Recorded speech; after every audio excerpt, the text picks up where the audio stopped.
Bonjour et bienvenue dans ce nouvel épisode de Service Gagnant avec S, l'émission qui favorise les échanges dédiés aux passionnés de tennis, de paddle, mais aussi de pickleball. Et un mois après avoir reçu Pierre Krévitz, le président de la Fédération Tennis Paddle Pickleball de Wallonie-Bruxelles, c'est aujourd'hui la directrice opérationnelle du tennis que nous accueillons sur ce plateau. Cécile Parent, bonjour. Bonjour. Bonjour. À vos côtés, le responsable sportif du paddle de cette même fédération, Clément Gaines. Bonjour. Bonjour.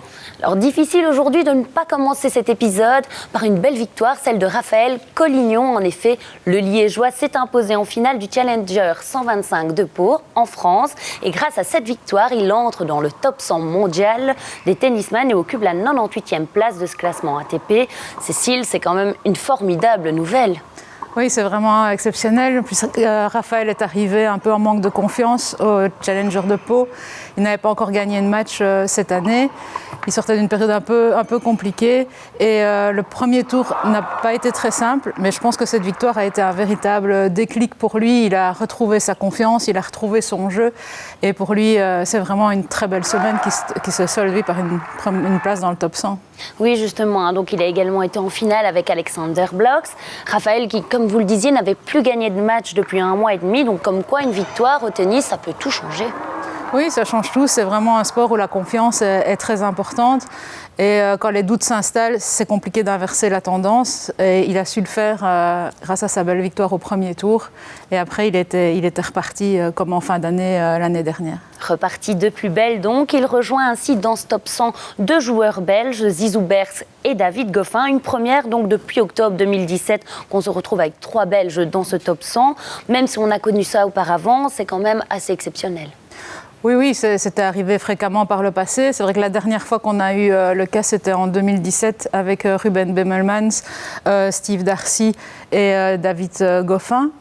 Mais c'est quelque chose qui doit s'apprécier à sa juste valeur parce que la concurrence est quand même très importante dans le top tennis. Steve Darcy qui n'était pas au Challenger de Pau, mais qui l'a bien soutenu à distance, je pense. Oui. Clément, vous, en 2024, vous êtes entré dans le top 100 pour le paddle. Qu'est-ce que ça fait pour un joueur pro de faire partie des 100 meilleurs joueurs du monde ? Forcément, c'est toujours gratifiant de faire partie du top 100 mondial. C'est une barre symbolique. Je crois qu'elle est encore plus symbolique au tennis, puisque ça fait de nombreuses années que ça existe. Et voilà, depuis qu'on est petit, on est éduqué à la compétition avec toujours l'objectif final, un petit peu d'essayer de rentrer dans le top 100 et puis forcément d'aller plus haut. Au paddle, on a un peu moins de recul, on va dire, donc c'est peut-être moins une barre symbolique qu'au tennis, mais c'est clair de se dire qu'on est dans le top 100 mondial, voilà, c'est quelque chose de fort. Le top 100, ça restera toujours le top 100. Est-ce que ça a changé quelque chose à votre jeu ou votre vision peut-être ? Non, justement, après finalement c'est qu'un chiffre, donc on essaye de ne pas se mettre trop la pression par rapport à ça ou d'y penser.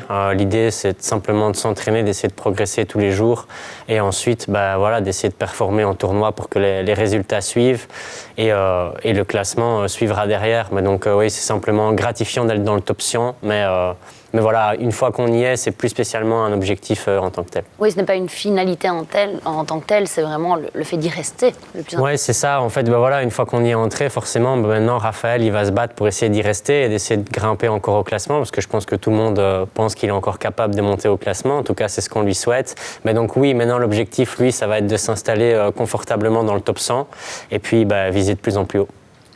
Alors d'une bonne nouvelle à une autre, il n'y a qu'un pas, je dirais même une triple bonne nouvelle avec cette triple reconnaissance de la fédération. Cécile, vous nous expliquez ce que ça signifie pour la Fédé ? Oui, la triple reconnaissance est vraiment une excellente nouvelle pour nous. Ça s'inscrit dans la durée puisqu'on l'a pour 8 ans. On va pouvoir travailler de manière sereine, de manière constructive.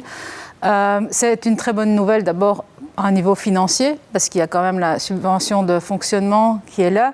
Pour nos clubs, c'est une excellente nouvelle parce que grâce à cette reconnaissance, tous les clubs qui font partie de tennis paddle, pickleball, Wallonie-Bruxelles vont pouvoir obtenir des subventions pour l'organisation d'événements, la réalisation de projets, pour le matériel sportif aussi, pour les moniteurs. Donc c'est toute une série de choses pour lesquelles financièrement c'est très intéressant. Mais pas que financièrement, puisque ça permet aussi que les moniteurs aient un diplôme qui soit reconnu par l'ADEPS. Ça apporte énormément de crédibilité aussi. On a le soutien et la confiance de l'ADEPS qui est très important pour nous. Au niveau national et international aussi, puisqu'il faut savoir que le COIB, donc le Comité olympique, ne travaille qu'avec des fédérations reconnues.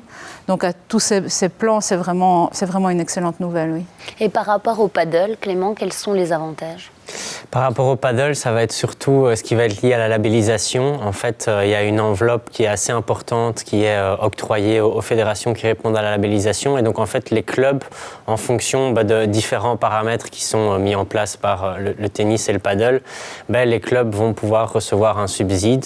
Donc j'en sais rien, par exemple s'il y a des moniteurs qui sont diplômés, s'ils ont mené certaines actions en collaboration avec la fédération, s'ils ont des jeunes qui participent à des compétitions internationales, etc. etc. Et aussi au paddle, c'est surtout tout ce qui touche au niveau national qui est très important puisqu'on travaille en collaboration avec Padel Vlaanderen. Et les équipes nationales sont sous l'entité de Padel Belgium. Donc voilà, maintenant qu'on est reconnu, on va pouvoir travailler sereinement avec Padel Vlaanderen pour essayer de développer le paddle au niveau national de la meilleure manière possible. Et donc voilà, de fournir des moyens d'entraînement encore plus poussés aux jeunes, aux équipes nationales, de les suivre en tournoi, en compétition, etc. Et à combien de temps s'étend une telle reconnaissance et finalement, quelles sont les conditions pour le renouvellement ? C'est pour 8 ans, donc ce sera jusqu'aux Jeux Olympiques de Brisbane en 2032, si je ne me trompe pas. Et c'est le Conseil supérieur du sport qui après analyse le travail des équipes et qui réoctroiera la reconnaissance, mais ça nous permet d'avoir un délai quand même ici conséquent de 8 ans pour montrer de quoi nos équipes sont capables et tout le travail qui est accompli au jour le jour. Et si vous vous adressiez par exemple aux clubs, aux affiliés, concrètement, eux, dans leur quotidien, un élément peut-être que on n'aurait pas abordé ? Un élément, je pense que pour les clubs, globalement, leur personne de contact ne va pas changer. Nous, le fait qu'on ait la reconnaissance, les personnes qui vont dans les clubs, comme par exemple Karim Pong pour le tennis, ce sera toujours cette personne-là. Oui, les interactions avec la fédération ne vont pas changer. Non, ça ne va pas changer, ça ne va pas être plus compliqué. Simplement que de nouveau, ils auront accès à tous ces différents services. Et pour le paddle, ils auront accès encore à des services supplémentaires. Donc pour les clubs de tennis, je pense que le fonctionnement ne va pas forcément changer. Pour les clubs de paddle, ils vont avoir plus de possibilités. En tout cas, de recevoir certains subsides qui va permettre de développer la vie des clubs. Alors vous parliez de Karim Pong. En termes de staff, le paddle par contre a été renforcé par un joueur bien connu du monde du tennis, Christophe Rocus. Alors Clément, en quoi sa venue est-elle stratégique pour le développement du paddle en Wallonie mais aussi à Bruxelles ? Mais je pense que Christophe Rocus, déjà tout le monde le connaît parce de ce qu'il a fait dans le tennis dans le passé, mais également en fait dans le milieu du paddle, beaucoup de gens le connaissent aussi puisqu'il était là au tout départ en fait quand le paddle a commencé à se développer en Fédération Wallonie-Bruxelles. Christophe Rocus, lui, il avait une société qui montait des terrains de paddle, donc en fait c'était souvent le premier contact avec les futurs clubs de paddle.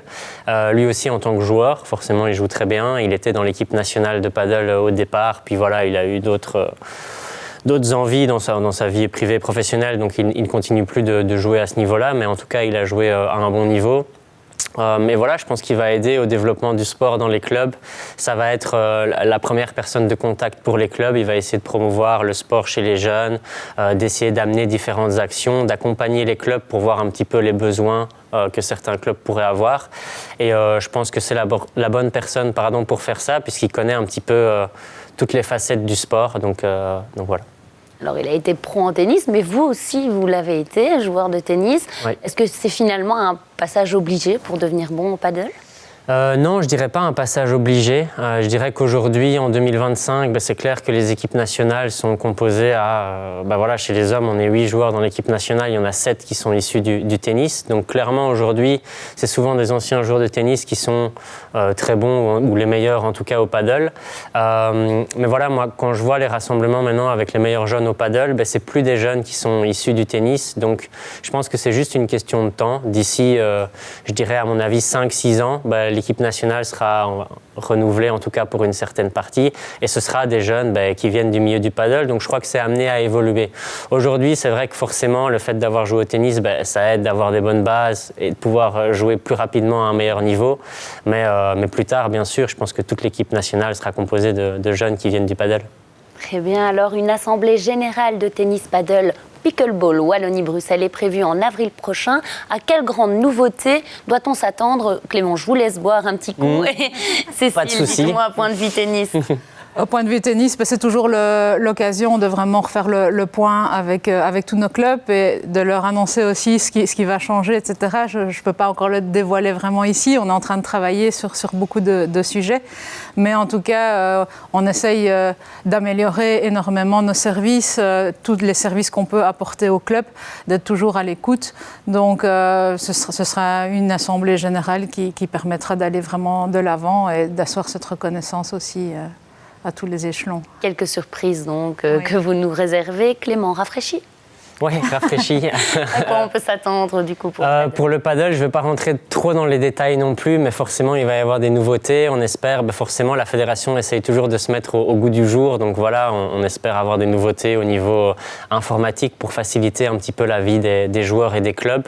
Mais voilà, elle sera annoncée très prochainement, on espère. Ce sera l'occasion de vous retrouver de nouveau sur ce plateau. On n'oublie pas non plus la petite dernière, le pickleball. Oui, le pickleball où on travaille vraiment très activement depuis, je pense maintenant, plus ou moins 5 mois.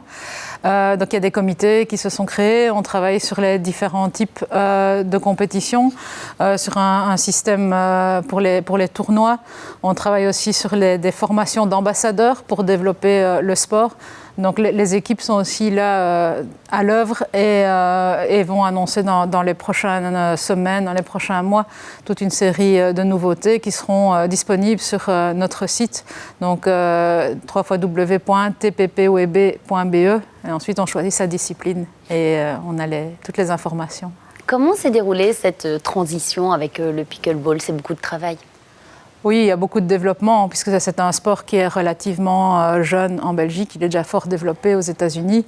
Ça existait déjà en Belgique, mais il faut un peu tout restructurer. On a des réflexions approfondies en termes de classement, en termes de circuit. Il y a tout le secteur aussi du sponsoring à développer pour cette partie de la fédération aussi. Donc le travail ne manque pas, mais je pense qu'on est bien à l'œuvre à ce niveau-là. Pour vos disciplines, les interclubs sont vraiment une partie très importante. Est-ce que vous pouvez nous en dire un petit peu plus sur leur évolution et peut-être aussi sur les chiffres des dernières saisons notamment? Oui, bien sûr, je vais commencer pour le paddle. Pour le paddle, on a toujours deux types d'interclubs. Donc les interclubs de printemps qui vont débuter maintenant mi-mars et qui finissent. La finale a lieu le 14 juin. Vous parliez du nombre d'équipes. En 2024, on avait pour ces interclubs-ci 580 équipes. Je crois qu'on est à plus de 760. Donc on a une augmentation de 30% du nombre d'équipes d'interclubs. Ce qui est le cas depuis 3-4 ans maintenant. Donc ça continue d'augmenter et on espère que ce sera toujours le cas dans les années à venir. Et petite nouveauté aussi pour les interclubs ici, c'est qu'on a 20 équipes jeunes. L'année passée, on n'en avait que 4 ou 5. Donc on avait fait un format un petit peu particulier sur une seule journée pour que tous les jeunes puissent jouer entre eux. Mais cette année, on peut réellement faire des interclubs jeunes classiques, donc tous les week-ends, comme les adultes. Donc on est ravis que ça puisse démarrer chez les jeunes et on espère que ça va continuer de grandir. Cet élan de jeunesse, c'est vraiment une preuve aussi de ce développement du paddle. Oui, clairement, ça veut dire que il y a des écoles de paddle dans les clubs, ça veut dire qu'il y a des cours pour les enfants, ça veut dire qu'il y a des enfants qui sont intéressés de faire de la compétition. Comment ça, on ne le sait pas toujours trop. Est-ce que ça vient du haut niveau qui est peut-être plus visible? Est-ce que ça vient simplement du fait que les parents jouent au paddle et ont envie de mettre leurs enfants aussi au paddle et puis qu'ils prennent goût et qu'ils ont envie de faire de la compétition? Difficile de dire d'où ça vient, mais en tout cas, c'est très bien. On voit que c'est sur la bonne voie. Il y a de plus en plus d'équipes jeunes. Quand je vais un petit peu dans les clubs, je vois aussi de temps en temps un petit peu plus de jeunes jouer sur les terrains. Alors que c'est vrai qu'il y a 3-4 ans, vous alliez fin d'après-midi ou un soir dans un club et c'était forcément des adultes. Maintenant, parfois, il y a des personnes plus jeunes aussi, donc c'est top. Et par rapport aux interclubs en tennis, Cécile? Oui, donc nous organisons toujours les interclubs ETIES qui se déroulent à partir, grosso modo, de la fin du mois d'avril. Au niveau des statistiques, on est assez stable par rapport aux dernières années. On a retrouvé un niveau assez proche du niveau avant Covid. Donc je pense qu'il y a toujours énormément d'engouement par rapport à cette compétition par équipe. le tennis est un sport de base individuelle et je pense que le fait de jouer en équipe est quand même quelque chose qui plaît aux gens. Et donc on a vraiment hâte de retrouver le beau temps et le monde sur les terrains en interclub ETIAS. Oui. Alors des équipes, on va en parler parce que si cette triple reconnaissance, comme nous l'avons dit, constitue une très belle nouvelle, on en a aussi une autre avec les joueurs de Belgique lors de la Coupe Davis qui ont remporté face au Chili. On va en discuter évidemment de ce match remporté 3-1. Mais avant d'évoquer cette qualification, je vous propose de revenir sur ces images.